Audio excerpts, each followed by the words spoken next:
যে কোনো কানেক্টিভিটি, পৃথিবীতে এখন কানেক্টিভিটির কথা বলে, যে কোনো কানেক্টিভিটি যদি, এটা সব খুবই গুরুত্বপূর্ণ, যদি আমাদের রাষ্ট্রের স্বার্থ রক্ষা করে করা যায়, সেই কানেক্টিভিটি আমরা চাইব। এটা হলো এক। দুই হচ্ছে মিয়ানমার হয়ে যে কানেক্টিভিটির কথা বলা হচ্ছে, যে করিডোরের কথা বলা হচ্ছে, সেটা এখন অনেকগুলো ভ্যারিয়েবলস আছে। আমরা আমাদের জন্য কেমন হবে, মিয়ানমারের পলিটিক্যাল অবস্থা খুব শান্ত না, অনেকগুলো ব্যাপার আছে। সো এই জিনিসগুলো এখন যাচাই বাছাই হবে, এবং সেটা যদি হয় সেটা হবে। ইনফ্যাক্ট চায়না, মিয়ানমার, বাংলাদেশ এবং ইন্ডিয়া মিলে এক সময় এই ধরনের একটা কানেক্টিভিটির আলাপ ছিল, যেটা খুব বেশি কন্টিনিউ করে নাই। আবার ইন্ডিয়া, বাংলাদেশ, নেপাল এবং ভুটান, BBIN এরকম হয়েছে যাতে কানেক্টিভিটি হয়। সো আমরা চাই যত বেশি সম্ভব multi model, multi sectoral, multi country একত্র হয়ে তাদের কানেক্টিভিটি বাড়াবে। সুতরাং সরকার এটা যেহেতু এই আলাপ করেছে, সরকার নিজের আগ্রহ আছে, এবার এই ব্যাপারগুলো ফিজিবিলিটি দেখা হবে এবং সেটা অনুযায়ী আমরা এগিয়ে যাব। তিস্তা মহাপরিকল্পনা আসলে মানে প্রাথমিকভাবে না, দীর্ঘদিন থেকে এটা আগের, আমি আওয়ামী লীগ সরকারের কথা বলছি, ওই সময় চায়নার একটা প্রপোজাল ছিল, ভারত আসলে এটার সাথে ছিল না। ওই দেশটা আসলে আসলো 24 সালের নির্বাচনের পর, শেখ হাসিনা যখন, আমি একদম টাইমলাইন গুলো আপনাকে বলছি, এটা আমি যেহেতু ওই সময় ক্লোজলি মনিটর করতাম, আমার একেবারেই মনে আছে। চায়না বেশ আগেই তার এই প্রপোজাল তার মতো করে একটা দিয়েছে। এই প্রপোজালটা ইনফ্যাক্ট আমরা আমাদের জন্য যথেষ্ট বলে মনে করছিলাম। আমি আগে একদিন বলেছিলাম, আমি আসছি ওই জায়গায়। তো সেই প্রপোজাল নিয়েই ওই সরকারও কাজ করছিল, কিন্তু শেখ হাসিনা 24 সালের নির্বাচনের পর ইন্ডিয়া গেলেন এবং এসে তিনি তখন মিটিংয়ে বললেন যে উনি ইন্ডিয়াকে বলেছেন যে এই প্রপোজাল, এইটা কাজ করার জন্য। আমরা এখন কি করছি, আমি সেটা একটু বলি। আমরা চায়না যে প্রাথমিক প্রপোজাল দিয়েছিল সেটায় নদী শাসন মূলত কাজটা ছিল, কারণ তিস্তার ভাঙন একটা মেজর সমস্যা। বর্ষায় তিস্তার ভাঙনে বহু মানুষ পথে বসে যান এবং একটা নদী 8 কিলোমিটার পর্যন্ত চড়া হয়ে যায় ভেঙে ভেঙে। তো চায়না যেটা করেছিল সেটা হচ্ছে, চায়না এই নদীকে নদী শাসন করবে, ড্রেজিং করবে, গভীর করবে, পাহাড় রক্ষা করবে। 1 কিলোমিটারের মধ্যে নদী নিয়ে আসা হবে, ফলে প্রচুর ল্যান্ড রিক্লেইমও করা যাবে, ভাঙন তো প্রতিরোধ করা যাবে, ল্যান্ড রিক্লেইম করা যাবে।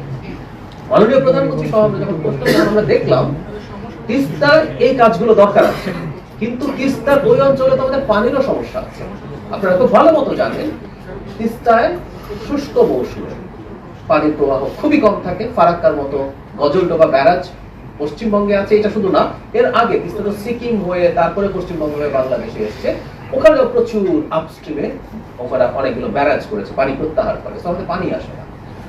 দেন উই ডিসাইড যে আমরা বর্ষায় যে পরিমাণ বেশি পানি আসে, এখানে একটু বলে রাখা ভালো, এই প্রকল্প মানে এই না তিস্তার পানি ন্যায্য হিস্সা নিয়ে এই সরকার কাজ করবে না। এই সরকার তিস্তার পানির ন্যায্য হিস্সা চায়, গঙ্গা যেটা আমাদের এখানে পদ্মা, সেটার ন্যায্য হিস্সা চায়।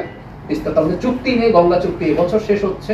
আমরা আগের চুক্তিতে আমরা সেই অর্থে খুব ভালোভাবে পানি পাইনি, আমরা নতুন ভাবে চুক্তি চাই এবং আমাদের অভিজ্ঞ যে 53টা নদী আছে সবগুলো চাই। আমি আবারও বলছি, এই কথাটা স্পষ্ট করে বলতে চাই, কোন ব্যারাজ, কোন প্রজেক্টের এই অর্থ এই নয় যে আমরা আমাদের পানির এক্সপেকটেশন বা হিস্সা ছেড়ে দিচ্ছি।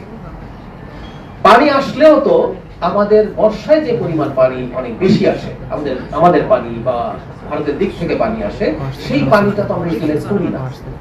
এবং উত্তরাঞ্চলে ভূগর্ভস্থ পানি দিয়ে চাষ করতে করতে কিন্তু আমাদের ভূগর্ভস্থ পানির লেয়ার ক্রমাগত নিচে যেতে যাচ্ছে।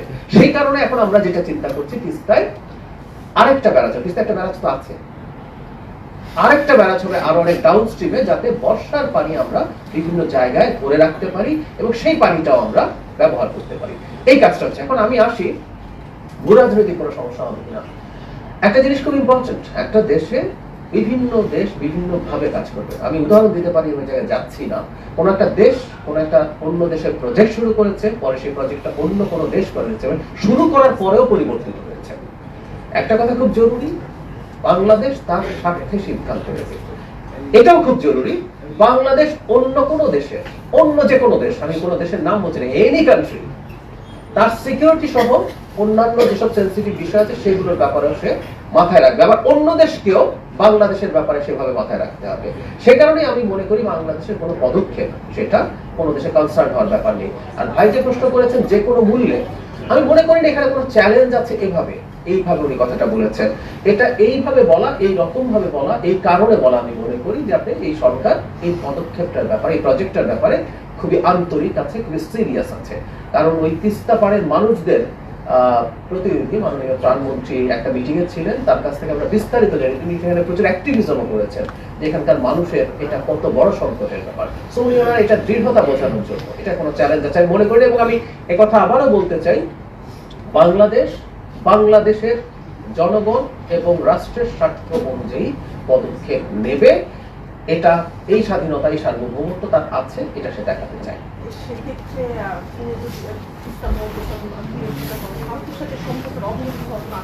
আমি দেখি না, কারণ আমি আশা করতে চাই, আমি বিশ্বাস করি যে ওই যে বলছি ইন্ডিয়া বা অন্য যে কোনো দেশ তারও জায়গা থেকে ধরুন কারণ যদি সিকিউরিটি কনসার্ন থাকে, এইসব কোন রকম কোন কনসার্নের ব্যাপারে বাংলাদেশ কোনো আপোষ করবে না, সেটা সে নিশ্চিত থাকবে, কোন রকম কোনো কিছু হবে না।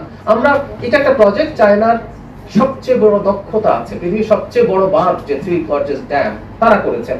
এখন তারা এটা নিয়ে আলাপ আলোচনা আছে, যেটা আমাদের ব্রহ্মপুত্র, ওদের ইয়ারলিং সাংপো নদী, ওখানে একটা বড় কাজ করছেন। তো চায়নার এই কাজে প্রচুর এক্সপার্টিজ আছে, চায়নার প্রচুর ফান্ড আছে। আমরা এখনো বলিনি যে চায়নার সাথে আমরা তাদের অর্থায়নে কাজ করব। আমাদের যে জয়েন্ট কমিউনিকে আছে তার মধ্যে বলা হয়েছে টেকনিক্যাল যেসব ব্যাপার আছে, ফিজিবিলিটি আছে। কারণ আবারও বলছি প্রজেক্টটা এখন আবার নতুন করে করা হবে এবং মাননীয় প্রধানমন্ত্রী বলেছেন অ্যাজ আর্লি অ্যাজ পসিবল এটা করার জন্য, সেই ক্ষেত্রে তারা সাহায্য করবেন। আর যদি ফিনান্সিয়ালিও তাদের দিক সাথে আমরা কাজ করি, সেটা কোনো রকম কোনো টেনশন অন্য কোনো দেশের হওয়ার কোনো কারণ আমি দেখি না। এবং আমি এটা বলে শেষ করি, ইন্ডিয়া এবং আর যে কোনো দেশ বাংলাদেশের সাথে একটা সার্বভৌম দেশ যেমন তার সাথে যেভাবে এনগেজ করতে হয়, পারস্পরিক স্বার্থ, আমি এটা কিন্তু বলছি পারস্পরিক স্বার্থ। আমাদের ওই রেজিমের সময় আমাদের মূল অভিযোগটা এটা ছিল যে বাংলাদেশ এবং জনগণের স্বার্থ ঢেকিয়ে দিয়ে শুধু এক দেশ না, শুধু ইন্ডিয়া বলছি না, আমি ধরে ধরে দেখাতে পারি আর অনেক দেশের সাথে আমাদের স্বার্থ বিকিয়ে দিয়ে সম্পর্ক তৈরি করার চেষ্টা করা হচ্ছিল ওই রেজিম ক্ষমতায় থাকার শর্তে। আমরা সেই জায়গা থেকে বেরিয়ে যে কোনো দেশের সাথে আমরা কাজ করি।